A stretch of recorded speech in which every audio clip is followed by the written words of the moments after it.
ironic because like Trump's tariff scheme is basically like him behaving like a little king against all these other sovereign states, quote unquote sovereign states, that are not so sovereign and instead are vassal states.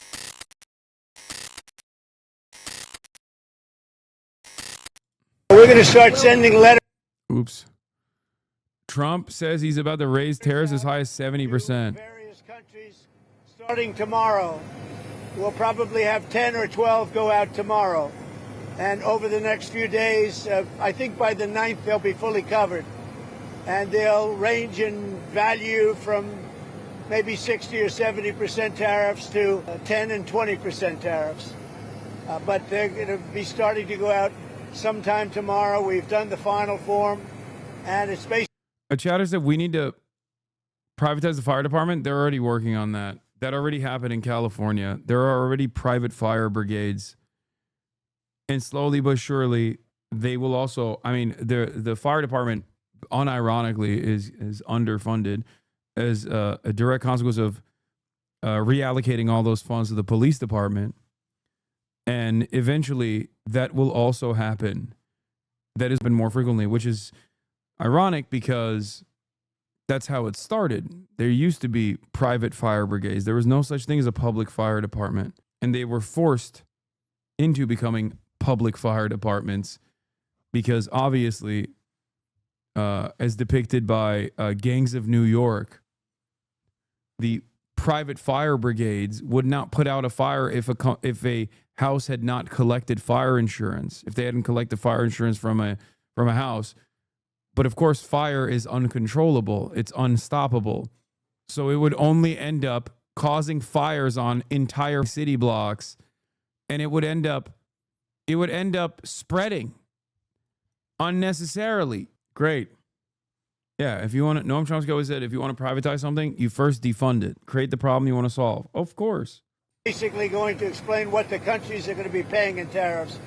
And it's very important. It's a lot of money for the country, but we're giving them a bargain.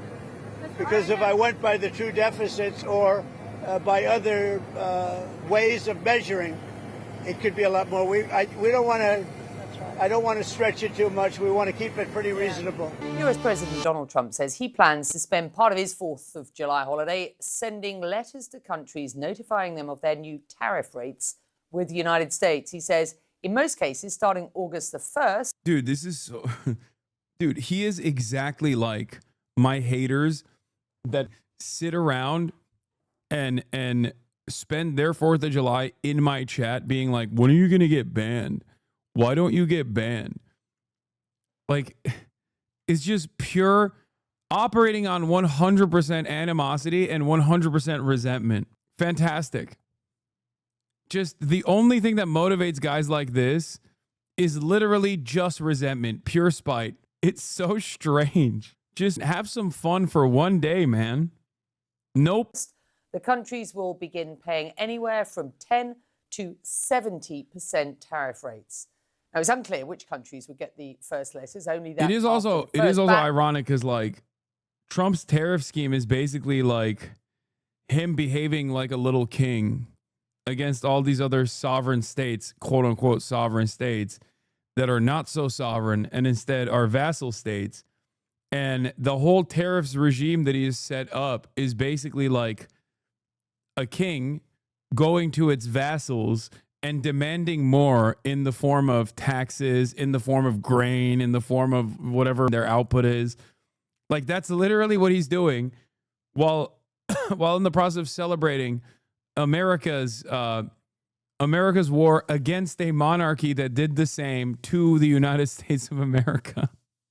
Like, demanding feudal homage on the weekend that is dedicated to the holiday that is dedicated to America's emancipation from that exact same design.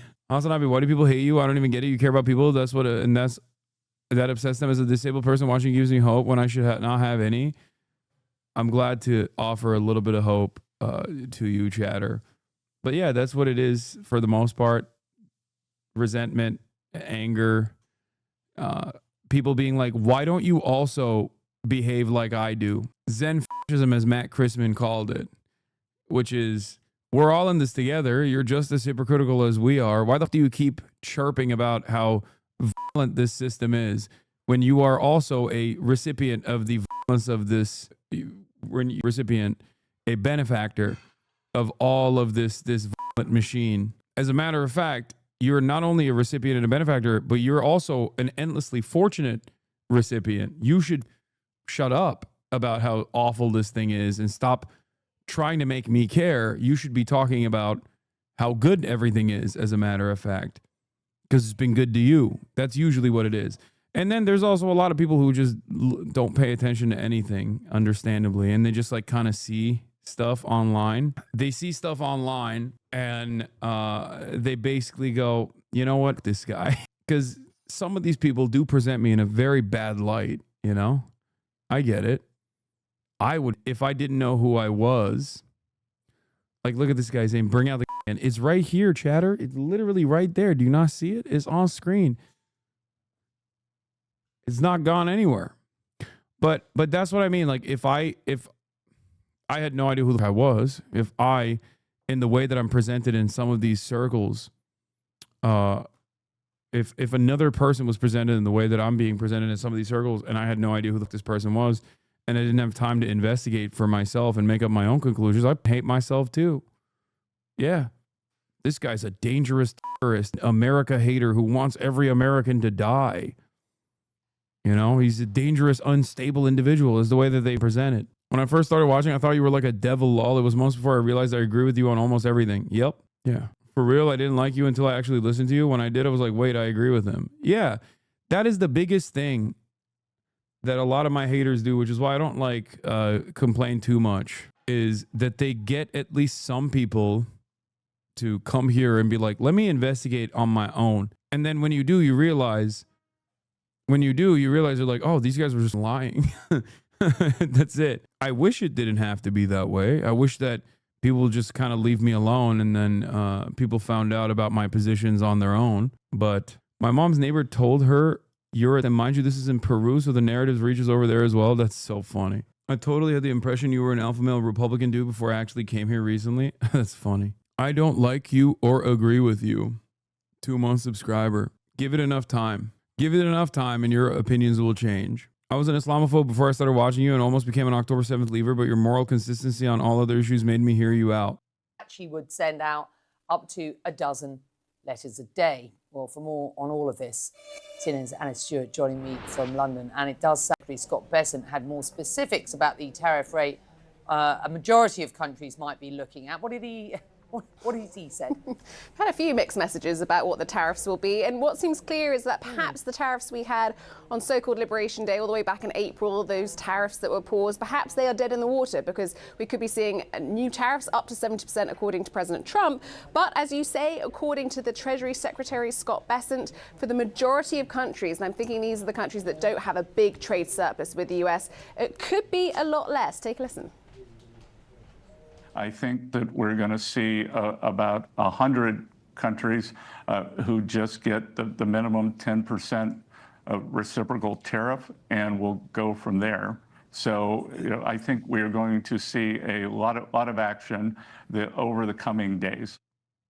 We hope we do see a lot of action. We've seen a little bit of action in the last week. A trade deal in principle, at least with Vietnam, bringing their tariff down from 46%. That's where it was at Liberation Day levels. It's now down to 20%. He just loves molesting the money. You just got to let him do it a little bit, you know? This is him. This is him being like, come on, I'm still here. And this is my favorite thing to do. I'm going to do it. Come on, as a treat. It's 4th of July. Let me have this. That's what... He's like, come on, let me grab it a little bit. Let me hold a band. Let me hold a band or two. Come on now. 20%. It's more if an item comes from China and is exported through Vietnam to the US.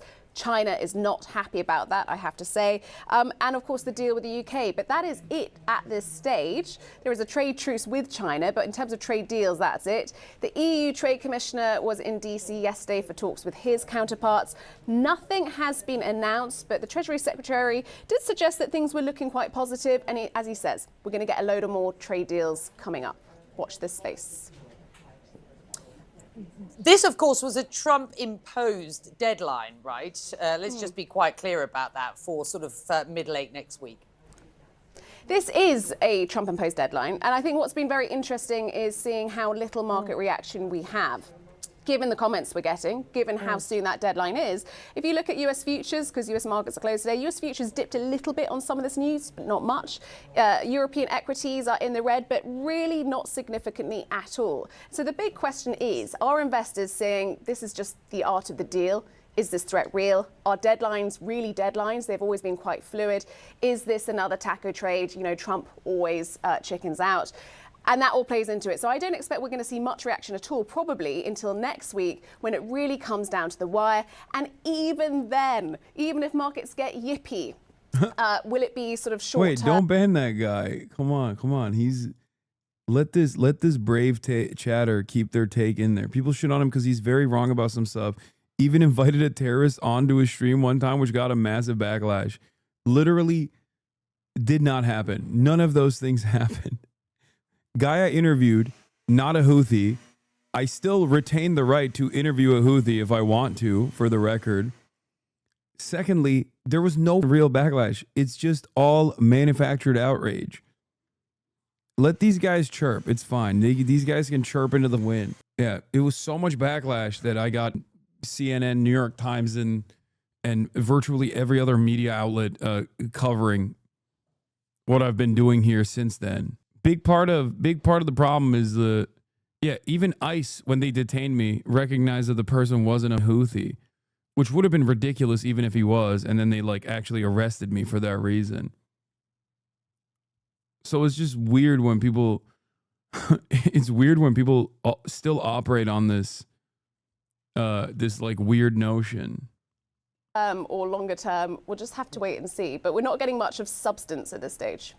On the tariff deadline, Mark, the global economic outlooks that I'm reading at least are not at all bleak. The tariffs, of course, do raise the near-term risk of inflation, but there is opportunity out there. We've seen strong job numbers, recent record highs on the S&P, investors generally positive, particularly about the big, beautiful bill.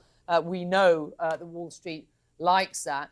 Anyone forecasting economic doom in this early Trump term has been wrong to date. What do you see happening next week when this self-imposed deadline comes down?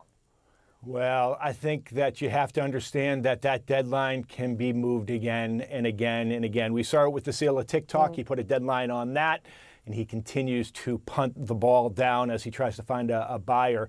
Or a United States buyer, a domestic buyer here for TikTok.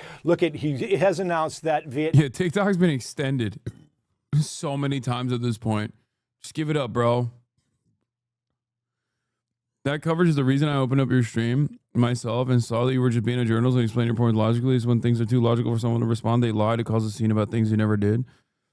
Yeah.